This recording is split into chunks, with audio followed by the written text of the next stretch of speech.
I'm Rick from Carthage Classic Cars. On this video, we're going to be wet blasting what's left of the 1969 Dodge Charger currently in our shop. If you watched the last couple of videos, you saw we did an intro on the car, and then the last video that we done on this car, we pretty much gutted this car to everything. Now, saying that, if you go back and see that video, this car really had nothing that was usable on it. I mean, the frame rails, we could squeeze them. The whole bottom of the car was rusted out. Even what's left on this car right now, if you see at the end of the video, we did a walk around and a lot of the door jambs are all rusted out and will be replaced. We are gonna blast those parts right now just to get it in clean metal, and because there's not that much left of this car anyway, and we're going to use those as jig pieces to kind of align ourselves with the rocker and slide it in. I'll show you that on a video down the road when we start the build process of this car. The idea behind this video and what we're going to do on this process is we're going to get what's left of the rest of this metal, and we're going to get it all cleaned up, down all the surface rust, all the deep pitted rust completely off this car, and get it fresh in epoxy primer. It's really good when we strip these cars down, I feel, and we do the sandblasting at this level, because now we're starting with a fresh slate. If you left quarter panels on a car and you just do a trunk pan, same thing with a roof skin, if the roof skin was kept on this car, all this surface rust is still underneath. Now, I mean, it might be one of those things, is it better to be unknown? This car, honestly, with the surface rust underneath, if you left it, is it the end of the world? No. But if it was worse than this, being the rest of this car, how rotted out it was, it's really one of the things, like, you just don't know what you're getting into. I've seen cars that we've done, and we've showed it on this channel, that, you know, the roof skin looks perfect. Everyone wonders why we're cutting the roof skin off. Then we cut it off, and underneath, you could stick your fingers through all the rust holes and everything that's, you know, been eaten away on the car where it rots from the inside out. At least with this car, now that we're going about this process, we know we have a solid base, what is left to build off of. Now, saying that, a bunch of people comment on both the videos saying, why don't we just build a brand new Charger from the ground up? And I will say, with this car, this is a solid build platform. Once it's sandblasted and completely cleaned up, that's really gonna give us, I still said it, I said it on the other videos, I'm gonna say it again, I feel this build platform right here is gonna save us a lot of time and effort as far as all these little pieces. They look small, but they all add up for a lot of time to put together, and especially in such a crucial area. The frame rails and everything are all jigged up. To jig these upper pieces are a lot harder, being that the floor would be in the center. So, and I have seen it where shops build jigs through the center and they have certain pickup points. And I'm not saying that can't be done, but this really is one we know is going to fit all the windows. Nothing's moved on this car. You know, obviously it shakes a little bit, but everything should be pretty much already set where it's supposed to go for us when we start fitting the external sheet metal. And then realistically, we already have everything jigged for the bottom. So that's the idea. We're going to go over all that in the build process. This is going to be the sandblasting video. Obviously, we are going to be wet blasting on this video. Great thing about that is there's nowhere for the sand to be stuck in. If you've seen other videos of mine on the wet blasting, this is probably one of the smaller projects we've done. This should not take that long. It should not use as much material, and realistically, the washdown should take a lot faster. We are gonna still use the rust inhibitor. It's a beautiful day to help dry the car off. We'll do a quick walk around after we're done with the wet blasting, the washdown, and the air blowing phase. And then tomorrow, we're gonna let the car sit overnight. Early tomorrow morning, we're gonna come out here and we're gonna epoxy prime and seal everything off in this car. And what's left of this car should start taking shape now, and it won't look like a rusted pile of junk. At least it'll be an epoxy pile of junk. So no, I mean, realistically, the car is gonna start coming together, and at that point, after we get it sealed up in epoxy, it should start looking a lot better, and then we could start the build platform on the following video. So stay tuned. Let's get to wet blasting. Let's see what this car looks like after we're done wet blasting, and we'll go ahead and do the epoxy in the booth, and then we'll do one final walk around when the video is over. So stay tuned. Let's get to work. So as we're prepping for the wet blasting, we'll go ahead and show the wet blaster itself. We're going to be using an EcoQuip 6000Q. So this is a hydraulic pot pressure blaster. So it uses hydraulics in the pot to pressurize the pot versus using the air, where the air just picks up along through the hose.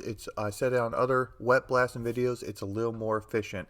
Right now I am adding in the express blast. That's the rust inhibitor, so that's going to be a water conditioner for the well water we're using. It's going to get the car ready to accept epoxy primer. It's going to stop flash rust up to 72 hours, and I feel in the wet blasting phase this is crucial. You cannot wet blast without using this stuff. The car will literally start flash rusting within 10 minutes. The sun out today is going to really help dry this whole entire car and make the process work even better. I'm also, for the media right now, we're adding 8 bags of crushed glass medium grit. That's going to be our blast media that we're going to start cycling through the pot. I found that has been the best overall as far as the amount of cutting without doing enough damage on this wet blaster and the car bodies, the sheet metal bodies that we go about sandblasting. So I think that's the best media that we can use. Right now you could see we are starting the wet blasting process. With this car, I am going a little bit slower and really focuses in on trying to make sure I remove every single bit of rust, paint, and all the other materials off the cars. Some of the larger projects we get in here with the wet blasting, we are limited on how much we can sandblast. You could go back and see other videos. I've said it many times that 99% of the material has been removed on the cars, but you still see some remnants just because there's so much surface area to cover, and then we still have to speed up the process and get the job done within the day, because once you start this process you really have to wash it down. Everything has to be done that same day you're committed. That's why watching the weather is really crucial. We were actually supposed to sandblast this car last week, but there was a chance of rain every day, and we just couldn't take that chance. Once we start blasting, that rain comes in, because like I said earlier, if you're using any other water besides the rust inhibitor, the car will immediately start flash rusting up. With this car, I am following the same process as I do with the other ones. I started on the inside of the car. I came up with a game plan before on how I was going to go about blasting the car. So I did the whole inside, went around, make sure I don't miss anything, and right now I'm working the outside of the charger, one section at a time, working from the top all the way down. What's really nice about this car, like I said earlier, is the sand is not clumping up on the floor pan, so I can actually see everything I'm blasting, and I could just run right through it and just dust over it, and just to make sure I get all the spots. This does make it a little bit easier. This car also doesn't have a lot of crevices, so frame rail areas, under the dashboard, areas that the water and sand will shoot back at you and you can't see. So this one, the only place we ran into that was really the door jambs. Besides that, you could see this is a straightforward process. That being said, we are still in time lapse by 10 times the speed that we're normally blasting. So you could see, even though this industrial blaster is very efficient, this is still a timely manner that we sit there, and you're actually doing the opposite with sandblasting. You're actually holding on one area and moving really slow, trying not to shake the sandblaster. You hit it at different angles to help the media come off, but it's really hard to get back into the idea of sandblasting when, we paint all the time and we're always trying to keep the gun moving to stop from, getting runs and everything else. So the sandblasting is a very slow process compared to that, where you're focusing in on just the one area and you're just peeling the paint off and then moving it slow. Now you have to watch out. There's certain areas we don't have to worry about in this car, but if you get to certain areas where, if you're doing like a tail panel or something and you're worried about warping the metal, that area you have to kind of stand back, hit at an angle, and kind of dust it over a little bit more. So obviously there's people out there that are a whole lot better at sandblasting than me. I just do this mostly for my customers and a couple cars every month at max. So saying that, I'm definitely not a blasting expert. This car right here, I feel, came out really nice. I don't think we did any more damage to it. Right now we are in the washdown phase. You can see there's no sand coming out, and the whole idea on this is just to get all the sand out of the car. Any sand that stays in the car has a chance of creating little spots of rust because that's moisture that's not drying fast enough with the express blast water conditioner. So the idea is we need to get all the sand out of the car. We are going to wash the frame jig. A lot of people ask me, well, why do we take the car off the frame jig to do this? Well, that now the frame jig, one, it's easy to transport this way, and two, we know the car hasn't moved. When we put frame rails, floor pans, this is exactly how the car came apart. So we'll go together the same way and make it a lot easier on us. Right now, I'm going to take the diesel air compressor and we'll go ahead and just dry off any water that's hanging around on this car. The drying process in this car, like I said, is going to work out a whole lot better with the sun baking down on it. We are going to leave the car outside for another hour or two just to make sure everything does dry and we don't have any chances of getting any kind of flash rust. The faster this car can dry, the better off the sandblasting process, the wet blasting process does work out. We're going to go ahead now and everything is dry. It's been an hour or so outside. We brought it inside the shop and I'm going to add weld through primer to all the areas that I know we need to add panels. We're going to have to weld through. We're going to have to sand down because with the epoxy primer, it just makes it a whole lot harder if you've ever tried to sand epoxy. So now it's going to be a whole lot easier and save us time and the customer money if we go ahead and start prepping all these areas. If I do miss a spot, not a big deal. We'll come back through and we'll hit it up later. Now that we got the weld through primer all in the areas that I know I have to work on, we just come right back through and we'll just tape those areas off. I am using a very weak tape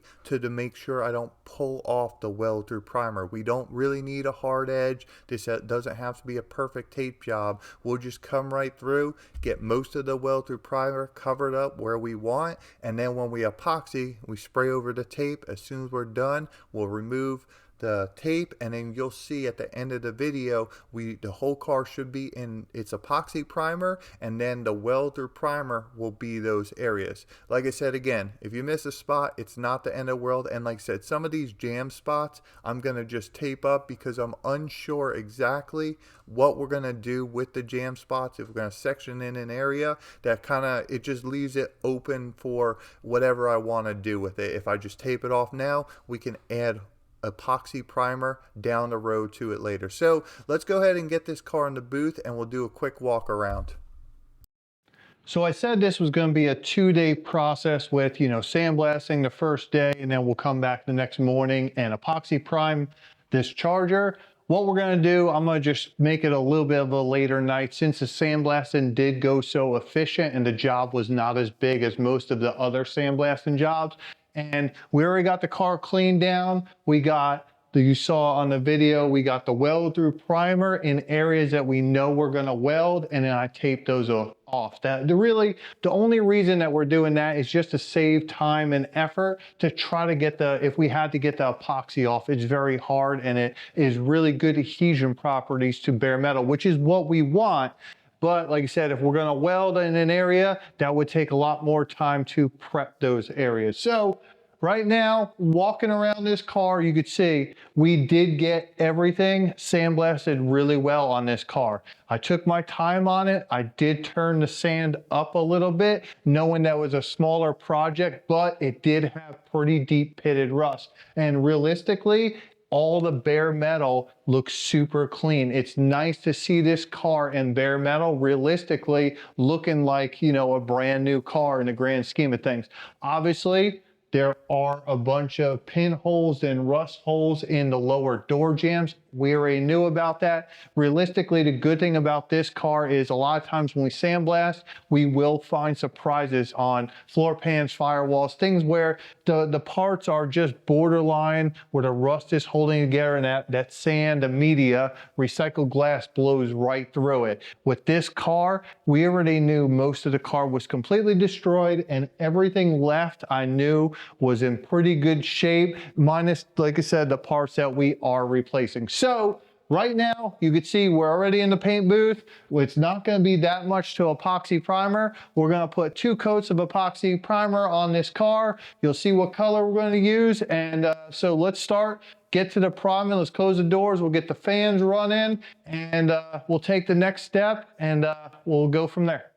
So we are going to use the Omni MP171 white epoxy. So the Omni epoxy is designed to have superior corrosion protection and adhesion when applied over properly cleaned and sanded bare metal. So that's our base material. That's why we want to get this now that our metal is completely clean, sandblasted. Now that we epoxy, we know our base is solid. We are going to mix this with the MP175, so it's a 2-part epoxy to 1 part MP175 catalyst. And then what I'm doing right now, you don't have to, but I'm using this more as a sealer to protect the car. We're going to mix up acetone to half a part on that. So there is a 15-minute induction period on these Omni epoxies. I usually give about 20 minutes, and then we're going to wait 20 minutes for the whole car to flash over. We're going to do one more coat because the white does have harder coverage than the other colors. So let's go ahead and wrap up this video, and we'll do a quick walk around on this car.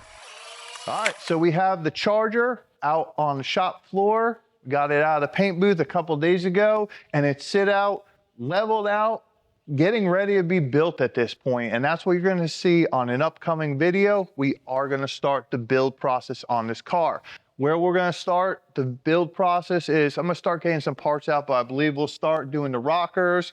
We'll do the rear leaf spring hangers. We'll do rear frame rails. We might even do the rear seat band and trunk pan. We'll see as far as the video and timeline and how long it takes off. I'm trying not to waste everyone's time on this video, on these videos. So saying that, walking around this car, you could see it's in the white epoxy. It does show the imperfections and the work we still have to do on the metal on this car. It's really good in that sense that, you know, I can highlight an area and say, okay, there's damage up here on the A-pillar. Like, I mean, it just makes things a whole lot easier. Like I said, we use this as a sealer to protect the car from stopping it from rusting in future, for the future and everything else like that. So that's also what we're gonna start doing in the owner's requesting, and I agree with him that the frame rails, all the other parts we put on this car that are brand new, we are gonna strip all the E-coat off of them. You know, we have found rust under those panels, and what the owner wants in this car, he wants a bare metal car that we control the substrate, and by doing that is bare metal and epoxy primer. So we are gonna put the parts in a blast cabinet. We have multiple ways of stripping them. I'll explain that on future videos. But like I said, walking around the rest of this car, there is some damage that we do have to fix. We will address this in the future. What we're gonna do first, like I said, we're gonna try and make some forward progress on this car because everything has been 2 steps backwards as far as ripping the car apart, sandblasting. So now we want to make some forward progress and get motivated by doing the floor of this car. And then as we're doing the quarter panels, we'll repair this section. You know, as we're doing the roof line, we'll work on up here on the drip rail, stuff like that. So we'll address those situations, 1s and 2s down the road as we're doing those parts of the panel. And it also gives us the option in the future if the owner does want to replace an A-pillar, we come down the road and we start, okay, well, we dug into this more, we need this panel, we'll get to that panel. Right now, I will say we are missing the 2 front frame rails on this car. They are, I believe, only a few weeks out right now, so it shouldn't stop progress on the car. It just happens on, you know, in the shop that sometimes, you know, we come into areas that we weren't planning on replacing. There was actually a lot on this car that I don't believe the owner knew that we were gonna replace, and we did add on the build process. So we do adjust on that. We will have to wait on those 2 parts. It's not a huge deal. I don't think it's gonna hold us up at all. If it even does for a week or 2, it's not the end of the world. It's part of this process. So if you like this kind of stuff, please check out our Facebook page. Please like, comment, subscribe to the YouTube videos. It really does help us out. And check out our other builds. You can see we got a 70 Challenger convertible behind us that is starting the build process. We are test fitting parts on it. There's other cars in the shop. We do a bunch of metal work, sheet metal bodies, and we do some body work that I try to just keep things interesting on the channel so it's not the same stuff. If we are doing the same stuff, I am trying to mix it up a little bit and just change what we're showing on the filming and everything else. So please, like I said, support the channel by liking, comment, subscribing. It's free. It does help us out. And I'll see you on the next video, either on this car or one of the other builds in the shop. I'm Rick from Carthage Classic Cars, and take care.